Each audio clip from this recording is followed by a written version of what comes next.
So sir, have already such kind of contracts been signed, or already such companies available in China which are undertaking such contracts for with the? Yeah. This couple of years, maybe we have got 20 years almost, 17 years. But for the fast development, we get this idea about 10 years. So we get some project from the World Bank, and we get this kind of idea from the American, and then we just develop the ESCO in the China. In this couple of years, we have more than 1,000 energy saving company already. So it's go faster now. Would you like to add something? So not really. Model. I think Mr. said already mentioned everything already. I think I do not add any. Sir, we can share this kind of period visa. Sir, there was another discussion which you were just stating about the national standards. Have these national standards been declared, or have they been already fixed, or some studies going on to fix these standards, the national level standards for energy efficiency?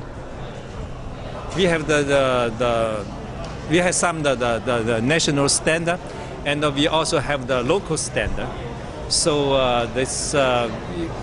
and also industrial standard. We have 3 kinds of the standard, and then also we like to to coordinate the national standard with international standard.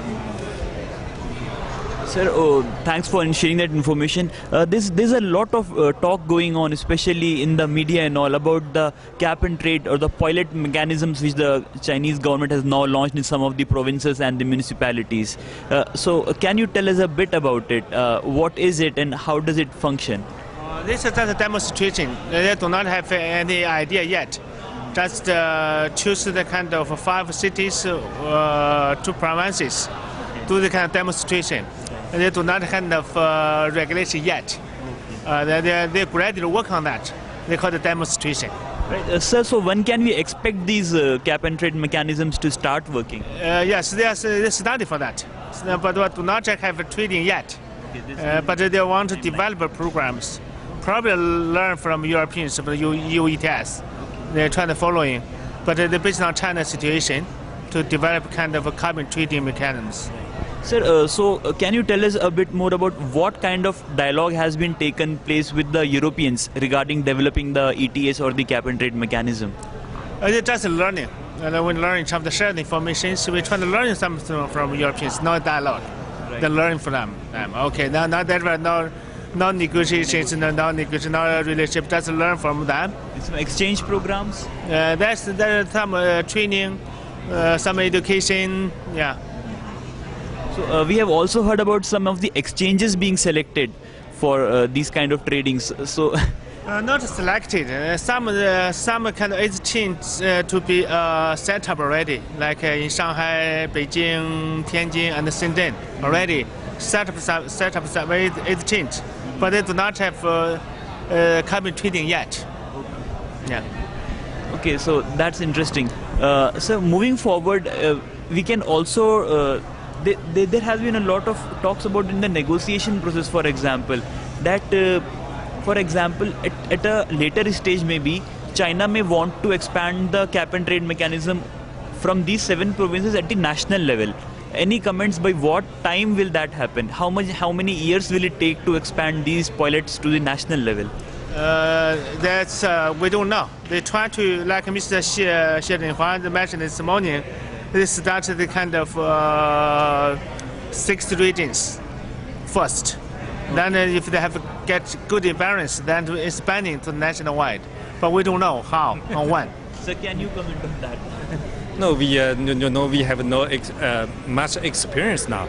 We now just want to learn as we are demonstration. So we need the time and we meet together. It's not simple things, It's very difficult. We know. It's a special, you need to set up the satisfy system and monitoring system. Yeah. Many things. It's not just for the trade. You need some system to support the trade. So for how many years do you think this learning process will go on? Like any estimate? 3 years, 5 years? You know, it depends. Demonstration. What's the result we can get it? So, but now nobody can confirm that when we can develop the national levels. So it's difficult to say. You were saying something on this. Yeah, similar. We have similar opinions. Okay. Linear time. Okay. So, sir, these provinces which have been selected for the cap and trade mechanism pilots, will they report at an annual basis, or what is the reporting mechanism for this, and to whom will they report? Nothing yet. They are just each province develop their scenarios first, then they get approval, then they'll be implemented. But now they just start to make the preparation. Do not have any. Okay. Do not have there any kind of starting yet. Yeah. Okay. Yeah. So nothing. I couldn't tell you any more things for that. Okay. You need to pay attention, and you're just waiting. okay. So there's another question then. Suppose for now these these provinces and the municipalities have been identified for carrying out these pilot schemes. So what's the next step then? They will come back to NDRC maybe with some of the reports. Of course. When they have good balance, they need to report to NDRC. Yes. So in the reports, they will. What will the reports contain from the provinces? We don't know yet. So they are develop that. Or they do not develop the kind of the format of the reporting. So they need to develop this one. So this is just a demonstration. No formal documentation available yet. I think you can ask this question to the local official. They will give the speech tomorrow. Yeah. So there are some local official, senior official come here, give the speech, and introduce how they do the demonstration and the carp trading. So when they finish the speech, you ask a question. So, sir, sir, which particular officers are these which are handling these province and municipal-wise level? What are the titles? For the title, this is just a local NDRC, the local development agency. Yeah. Okay. Okay. Yeah. You like it. If you like it, you can catch this question. Okay. Okay. Thank you. Thanks a lot for attending the interview. Thank you.